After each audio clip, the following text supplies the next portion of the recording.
Hi, I'm Michael Stearns, and this is my gallery in the studio gallery that I have at 401 Mesa in San Pedro. And this is a show of my stuff. This is during the time of COVID and in California, the time of protest. It's an interesting time to be alive, as the Chinese would say. And we're going to talk about some art today and see if we can take our mind off of the other things that don't work in our lives right now.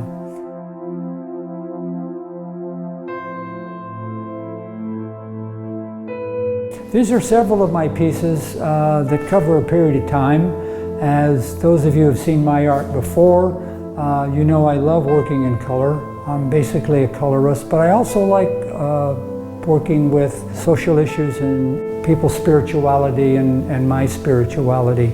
And some of these pieces, this little one happens to deal spiritual training as far as Native American naturalist kind of thought processes. And this one is based a little bit on Carl Sagan, some of his thought processes. This one is a very bright color piece, as you can see. And this is part of my Chaos series, Chaos and Love. And I started this about a year and a half ago. And unfortunately, it seems like that's where we are right now, is in a lot of chaos in this year 2020. A couple of my newer pieces, I've done 4 so far. I like using a lot of natural materials or repurposing existing materials, and I've done quite a bit of work with cardboard and wood and other found objects. And this is the first one I did. This is some of the stuff that I've collected over years, as artists are terrible at doing that. We are hoarders, we just get to use our art as an excuse to be a hoarder. But these are things that I've collected and scrapped and worked out of the trash cans and dumpsters.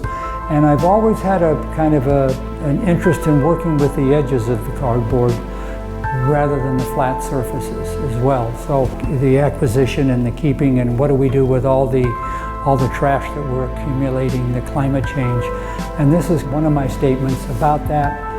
As you can see, it has very bright colors in it, but it has everything from a wall of bottle caps that I and a friend of mine helped me collect, Robert, and pieces that I salvaged from other pieces that I felt weren't working. So that's what this piece is. It's about 4x4. I really like what this started in me. This piece is the same school, found objects, broken glass, things I've gotten out of trash cans and dumpsters, and assembling everything from an aquafish toothpaste tube box to a broken cup. And I'm really finding this very rewarding to work with, not only for the social statement, it goes together pretty artistically well. I like the way the colors in both these pieces, the shapes, the textures work. It's a very rewarding, time-consuming, but a very rewarding piece of work for me. And these 2 pieces that we're going to be talking about now are very much social statements. This dealing with my health, and this dealing with basically what's going on in the world today as in June 2nd, 2020. This piece I called Da Vinci and the Luck of the Draw. And what it's about is my experience in going through a 3rd stage cancer situation involving my intestines. Da Vinci did this piece with a man with 4 legs and 4 arms. And I just modified it to 6 because the Da Vinci in surgery today is a mobile, remote operated surgery device, actually. And these arms actually enter your body. And that's what this represents. The circle kind of represents a ring of life, so to speak, such as it did in Da Vinci. The device is all in gold because it's very valuable to me and the surgeon. Inside the circle is a series of numbers, 1 through 4, speaking to the various stages of cancer. So it's kind of also like a roulette wheel. This is me, the pink figure is me, a healthy me, as the Da Vinci is placed on my abdomen. These figures are before surgery. This is me just feeling shitty, being brown. This is me full of angry cancer cells. This is a healthy me running. And this is me not feeling so healthy and transitioning to the next stage of my life.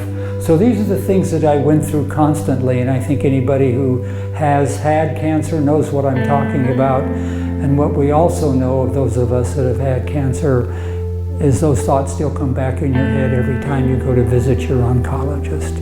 Whether it's been 1 year, 6 months, 3 years, you always wonder what they're going to find and what they're going to talk to you about. That's what that's about. So that's just me kind of getting that out of there, putting it here.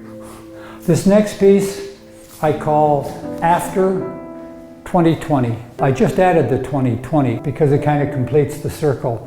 It's an upside down head.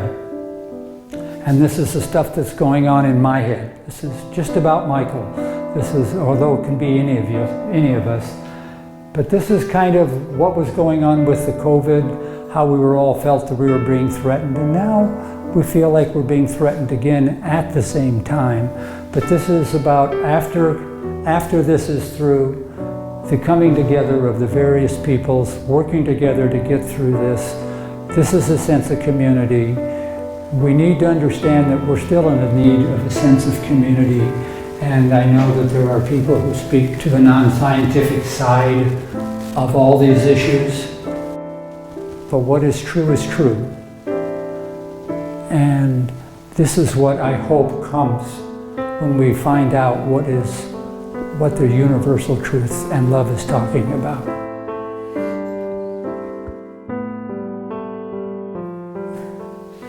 Okay, this is the West Wall, and these are 3 pieces that are purely abstract. They do have a message, they are part of a series. This is part of my Primal Pond series, which is a few years old. Primal Pond goes back to my love for science and the cosmologies that help explain the universe to us. The concept of Carl Sagan's there are billions and billions and billions of stars. So there's got to be somebody else out there also. That's what I think. There's got to be other things out there just because. This is an abstract, but it also looks kind of like fields and ponds in a way. And this is kind of the primal pond thing, is it could be a drop of pond water with all the life, teeming life that exists in a drop of pond water that we all got to see in high school biology, or it could be the ocean, or it could be the universe. This could be a continent, this could be a drop of pond water, and this could all be algae, or this could be the surface of another planet. This is kind of the same thing, this smaller piece, although this is more of my chaos and love series, things that don't seem to really go together and kind of create a very uncomfortable juxtaposition of shapes and colors, but work. This next piece is a pure abstract. It's kind of Sagan-esque, and it's my ode to the red planet. And I call it What Did Jules Know? Based on the book, The Red Planet, of course, by Jules Verne. And just as what the surface of Mars may look like. It's fun. I like working with bright colors. I love working with the reds and oranges. And I think this works pretty well for that.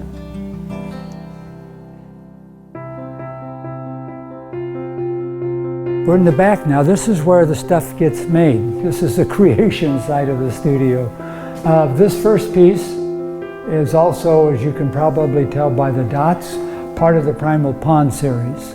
This looks to me like it could be a galaxy or a constellation, a nebula, or it could be growth on the bottom of an ocean or a pond, or each one of these little dots, which are my fingerprints, could be a person making his mark in the world today, or saying in some way the way we all want to at some point, like primitive man doing a handprint on a wall, I have been here and this is me.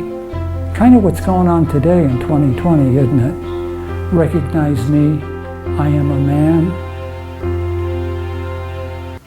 We all need that.